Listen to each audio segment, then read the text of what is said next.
కానీ ఒకటే కోణంలో చూస్తున్నాం. నేను రెండో కోణంలో కూడా చూస్తున్నా. ఆనాడు ఉమ్మడి రాష్ట్రంలో 2011 ఆనాడు చిన్నారెడ్డి గారు, డాక్టర్ మల్లు రవి గారు, డికే అరుణ గారు ఉమ్మడి రాష్ట్రంలో ప్రధానంగా పాలమూరు రంగారెడ్డి జిల్లాలో కృష్ణా పరివాహక ప్రాంతంలో సాగునీరు తాగునీరు తీవ్రమైన సమస్య ఉన్నదని మాట్లాడితే ఆ రోజు ఉమ్మడి రాష్ట్రంలోనే కిరణ్ కుమార్ రెడ్డి గారు ముఖ్యమంత్రి ఉన్నప్పుడు పాలమూరు రంగారెడ్డి ఎత్తిపోతల ప్రాజెక్టుకు ప్రభుత్వం ఆనాడు సర్వేలు జీవోలు ఇచ్చి ప్రాజెక్టు నిర్మించాలి, రోజుకు 2 టీఎంసీల నీళ్లు తీసుకోవాలి, జూరాల నుంచి తీసుకోవాలని చెప్పి ఆ రోజు స్పష్టంగా నివేదిక ఇవ్వండి అని చెప్పి సర్వేకు ఆదేశాలు ఇవ్వడం జరిగింది. ఈ రోజు చంద్రశేఖరరావు గారు జూరాల నుంచి పాలమూరు రంగారెడ్డి ఎత్తిపోతల ప్రాజెక్టును శ్రీశైలంకు తరలించడం వల్ల జరిగిన నష్టాన్ని నేను వివరించదలుచుకున్నా. ఈ రోజు అది తుంగభద్ర కావచ్చు, లేకపోతే కృష్ణానది కావచ్చు, భీమా కావచ్చు, నదులు ఉపనదుల నుంచి ఏ వచ్చినా మహబూబ్ నగర్ జిల్లాలో గద్వాల్ అలంపూర్ ప్రాంతంలో మొట్టమొదటి తెలంగాణ రాష్ట్రంలోకి నీళ్లు వస్తాయి. ఆ నీళ్లు తెలంగాణ రాష్ట్రంలోకి వచ్చిన వెంబడే ఒడిసి పట్టుకొని తెలంగాణకు తెచ్చుకుని ఉంటే ఈరోజు ఆంధ్రప్రదేశ్ ప్రభుత్వం శ్రీశైలం బ్యాక్ వాటర్స్ నుంచి పోతిరెడ్డిపాడు కావచ్చు, హంద్రిని కావచ్చు, ముచ్చమరి కావచ్చు, మల్యాల కావచ్చు, కేసీ కెనాల్కు కావచ్చు, ఏవైనా వెలుగొండ కావచ్చు, ఏ ప్రాజెక్టులకైనా నీళ్లు మనం వదిలితేనే వాళ్ళకి దొరుకుతుండే. ఇవాళ నీళ్లు వచ్చినప్పుడు వచ్చిన దగ్గర పట్టుకోకుండా వదిలేసి మహబూబ్ నగర్ జిల్లాలో ఎంటర్ అయిన నీళ్లు తిరిగి మళ్ళీ కర్నూలు ప్రాంతం ఆ పక్క నుంచి తిరుక్కొని మళ్ళీ ఇక్కడికి వచ్చినప్పుడు ఇక్కడ పట్టుకుంటా అంటున్నాడు. కింద మీద ఉన్నప్పుడు పట్టుకోకుండా చివర పట్టుకోవడం వల్ల ఈ నీళ్లు కంప్లీట్ గా రాయలసీమ ప్రాంతానికి వెళ్ళిపోవడంతో అక్కడ వచ్చిన నీళ్లను అక్కడి నుంచి అక్కడనే దారి దోపిడీ చేసే పరిస్థితి ఈ రోజు రాయలసీమ కానీ ఆంధ్రప్రదేశ్ ప్రభుత్వానికి ఇచ్చింది. చంద్రశేఖరరావు గారు తెలంగాణ రాష్ట్రంలోకి ప్రవేశించిన కృష్ణానది జలాలను ప్రవేశించిన ఎంబడే పాలమూరుకు, రంగారెడ్డికి, నల్గొండకు, ఇతర ప్రాంతాలకు తరలించకపోయిన ఉంటే ఈరోజు పోతిరెడ్డిపాడు కానీ, రాయలసీమ లిఫ్ట్ కానీ, మాల్యాల కానీ, ముచ్చమరి కానీ ఇతర ఏ ప్రాజెక్టు కూడా రాయలసీమకు నీళ్లు తరలించుకోకపోవడానికి అవకాశం లేకుండా ఉండుండే. కానీ జూరాల దగ్గర కడతారా, నువ్వు చదువుకున్నావని చిన్నారెడ్డి గారిని శాసనసభలో చంద్రశేఖరరావు గారు అవహేళన చేసి అవమానించే విధంగా మాట్లాడింది శాసనసభలో, నాకు బాగా గుర్తుంది. ఆ రోజు చిన్నారెడ్డి గారు, మీరు శ్రీశైలం బ్యాక్ వాటర్స్ నుంచి పాలమూరు రంగారెడ్డి ఎత్తిపోతల లిఫ్టులు పెట్టకండి, ఖర్చుతో కూడుకున్నది, మీరు జూరాల నుంచి ఇటు నుంచి ఇట్టే తరలించుకుంటే మనకు ప్రయోజనం అని ఆ రోజు చిన్నారెడ్డి గారు అంటే చిన్నారెడ్డి గారిని చాలా వారు సౌమ్యులు కాబట్టి స్వయం వెనక్కి తిరగానులే అంత అవమానకరంగా మాట్లాడు. వారు ఆ రోజు చేసిన సూచన ప్రకారం ఈ రోజు జూరాల నుంచే మనం నీళ్లు తెలంగాణకు తెచ్చుకుని ఉంటే ఈ రోజు ఇన్ని నీళ్లు కొల్లగొట్టడానికి ఆంధ్రప్రదేశ్ ప్రభుత్వానికి అవకాశమే లేకుండే. నెంబర్ 1 చంద్రశేఖరరావు గారు అహంకారపూరితమైన అవినీతితో కూడుకున్న ఆలోచనలతో చేసిన నిర్ణయాలు ఈరోజు కృష్ణానది పరివాహక ప్రాంత రైతాంగానికి ప్రజలకు ఒక మరణ శాసనం రాసింది. ఇది నెంబర్ 1. నెంబర్ 2, ఈరోజు ఆంధ్రప్రదేశ్కి 512 టీఎంసీల నీళ్లు వాడుకోవడానికి కృష్ణా డెల్టాలో ఎక్కువ ఆయకట్టు ఉంది. కిందికి వెళ్ళాలి, కృష్ణా గుంటూరు ఆ పక్కకి వెళ్ళాలి ఆ నీళ్లు వాడుకోవాలంటే. అప్పుడు ఆ నీళ్ళు ఏంది, శ్రీశైలం దాటాలి, నాగార్జున సాగర్ దాటాలి, పులిచింతల దాటాలి, ఆ తర్వాతనే కింది కృష్ణా డెల్టాకు వెళ్ళాలి. అట్లా చేయడం వల్ల భూగర్భ జలాలు తెలంగాణలో పెరగడానికి అవకాశం ఉంది. ప్రతి సందర్భంలో ఆ నీళ్లు ఎంతో కొంత మన వాట తీసుకోవడానికి అవకాశం ఉంది. అది నాగార్జున సాగర్లో కావచ్చు, అది శ్రీశైలంలో కావచ్చు, పులిచింతలో కావచ్చు. ఈ రెండే ఈ నీటి కేటాయింపులే కాకుండా విద్యుత్ ఉత్పత్తి. ఈరోజు పవరు పీక్ అవర్స్లో పెద్దలు భట్టి విక్రమార్క గారు చెప్పాలి 10 రూపాయల పైన పెట్టాల్సి వస్తుంది మనకు ఓ సందర్భంలో.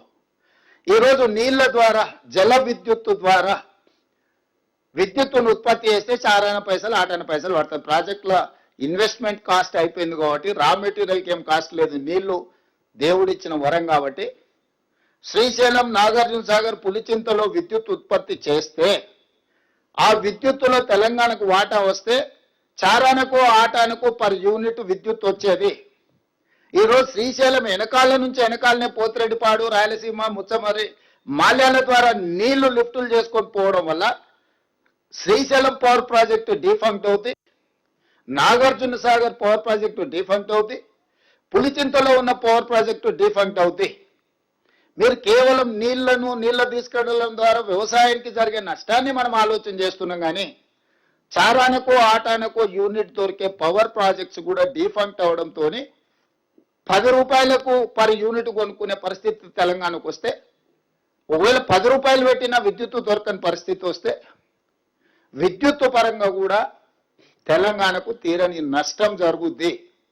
ఈ రెండవ నష్టాన్ని కూడా చంద్రశేఖరరావు గారే మనకు అందించిండు. మూడవది, ఆనాడు 2 టీఎంసీలతో పాలమూరు రంగారెడ్డి ఎత్తిపోతల కంబైన్డ్ స్టేట్లో జీవో ఇస్తే చంద్రశేఖరరావు గారు వచ్చిన తర్వాత 2 టీఎంసీలను కాస్త 3 టీఎంసీలు చేస్తాం అనుకున్నాం. మేము 2 టీఎంసీలను కాస్త 1 టీఎంసీకి చేసిండు. ఒఫీషియల్ రికార్డ్స్ ఉన్నాయి, అధికారులు ఇక్కడ ఉన్నారు. 2 టీఎంసీ పాలమూరు రంగారెడ్డి ఎత్తిపోతల్ని ఎత్తుకోవాల్సిన జీవోలను అంచనాలనే అడగోలుగా పెంచిండు, ఎత్తుకునే నీళ్ళను తగ్గించు. ఢిల్లీకి ఆ టీఎంసీని అసలు ఎక్కడి నుంచి దేవాళ్ళు తేకుండా గందరగోళం చేసింది. అవతల 4 టీఎంసీలతోని శ్రీశైలం బ్యాక్ వాటర్స్ నుంచి పోవాల్సింది దాదాపుగా 10 టీఎంసీలకు వాళ్ళు పెంచుకొని ప్రాజెక్టులు నిర్మించుకుంటే, ఈరోజు 2 టీఎంసీలు తరలించే పాలమూరు రంగారెడ్డిని 1 టీఎంసీకి తగ్గించిండు. దాదాపుగా ఎస్ఎల్బిసి 2006-7లో కోమటిరెడ్డి గారు వీళ్ళందరూ కొట్లాడి తెచ్చుకున్న గ్రావిటీతో తీసుకోవాల్సిన ఎస్ఎల్బిసిని 34 కిలోమీటర్లు ఉమ్మడి రాష్ట్రంలో టన్నెల్ కొడితే 10 కిలోమీటర్లు కొడితే అయిపోయింది. సంవత్సరానికి 1 కిలోమీటర్ పూర్తి చేసిన ఇవాళ ఎస్ఎల్బిసి కంప్లీట్ అయి ఉండేది. జస్ట్ ఆ రోజు 1000 కోట్లు ఖర్చు పెడితే ఇవాళ 3000 కోట్లు అంచనా పెరిగినాయి. అలా 1000 కోట్లు అంచనా ఖర్చు పెడితే 3,64,000 ఎకరాలకు నల్గొండ జిల్లాలో నీళ్ళు ఇచ్చే ఎస్ఎల్బిసిని పడవ పెట్టింది. పాలమూరు రంగారెడ్డి ఎత్తిపోతలను జూరాల నుంచి శ్రీశైలానికి తరలిచ్చే అంచనాలు పెంచి దాన్ని ఈ రోజు వరకు పూర్తి చేయలేదు. ఉమ్మడి రాష్ట్రంలో మొదలుపెట్టిన కల్వకుర్తి లిఫ్ట్ ఇరిగేషన్కి నీటి కేటాయింపుల మీద ఇంతవరకు పరిష్కారం చూపించలే, అది పూర్తి చేయలే.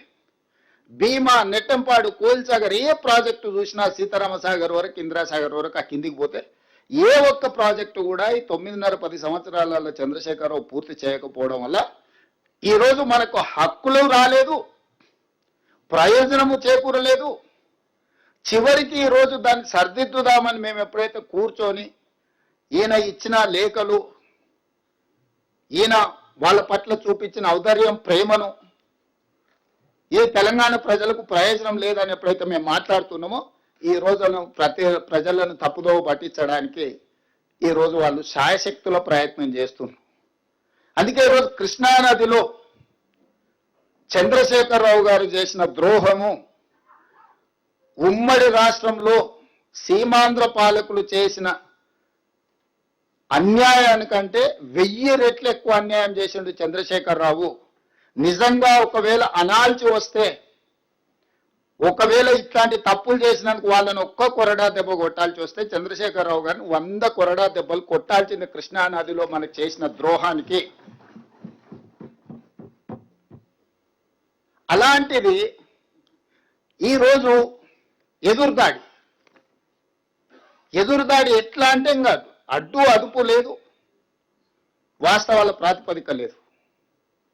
కాబట్టి ఈరోజు కృష్ణానదిలో నీళ్ల కోసము సంబంధిత సంస్థల దగ్గర, కేంద్ర ప్రభుత్వం దగ్గర అప్ టు సుప్రీం కోర్టు రెగ్యులర్గా మానిటరింగ్ చేయడం కాదు, రెగ్యులర్గా ఉత్తమ్ కుమార్ రెడ్డి గారు పాపం ఆయన్నే పోయి కూర్చొని గంటల కొద్దీ అక్కడ జరిగే ప్రొసీడింగ్స్ని, ట్రాన్స్మిషన్ లాస్ ఉండొద్దు, రేపు అధికారులు వినొచ్చి చెప్పినప్పుడు కొంత చెప్తారు కొంత చెప్పారని మేము ఇద్దరం చర్చించుకొని ఎప్పుడు ఏ కేసు ఉన్నా వారే స్వయంగా వెళ్ళి అక్కడ కోర్టులో కూర్చొని అక్కడ అధికారులతో అందరినీ తీసుకెళ్ళి అక్కడ అడ్వకేట్లతో కూర్చొని పూర్తిగా డిస్కషన్స్లో ఇన్వాల్వ్ అయ్యి తెలియని కూడా తెలుసుకొని అవగాహన కల్పించుకొని పూర్తి స్థాయిలో కృష్ణానదిలో మనకు కావాల్సిన హక్కుల కోసం, తెచ్చుకోవాల్సిన నీటి కేటాయింపుల కోసం మేము పూర్తి పెద్ద ఎత్తున ప్రయత్నం చేస్తుంటే ఈరోజు బురద జల్లుతుండ్రు. వారి నిర్ణయం వల్ల నీళ్లు ప్రాజెక్టులు ఆలస్యం అవడం,